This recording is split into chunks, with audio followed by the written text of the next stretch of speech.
వారికి కలిగిన అన్ని కూడా ఏకముగా ఉన్నాయి, ఏకంగా కలిగి ఉన్నారు.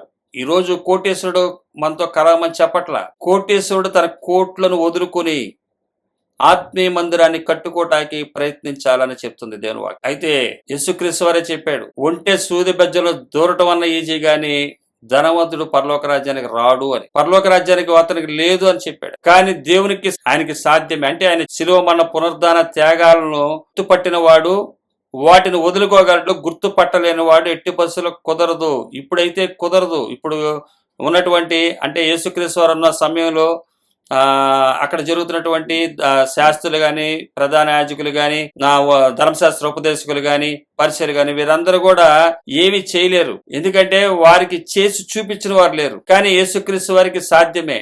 యేసుక్రీస్తు వారు సాధించి చూపించినా వారు గ్రహించలా. అయితే గ్రహించిన వారు ఉన్నారు, పౌలు గారు. వీరందరూ కూడా యేసుక్రీస్తు వారిని గుర్తుపట్టి ఇది మనుషులకు అసాధ్యమే, ఇది ఎవరు కూడా చేసి చూపించరు. అటువంటిది యేసుక్రీస్తు వారు స్వరక్తమిచ్చి చేసి చూపించారు.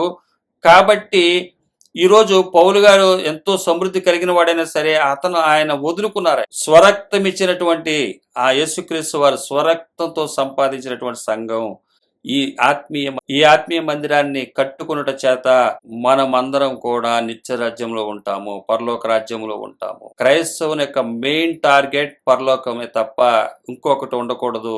ఆత్మీయ మందిరాన్ని కట్టుకోలేని వాడు రాళ్ల మందిరాన్ని ఎంత గ్రాండ్ గా కట్టినా, ఎంత గొప్పగా చేసినా, ప్రపంచవ్యాప్తంగా ఉన్న వారందరినీ కూడా ఒక గూడ్లో కూర్చోబెట్టినా ఆత్మీయ మందిరాన్ని కట్టుకోలేకపోతే నిత్యరాజ్యము లేదు.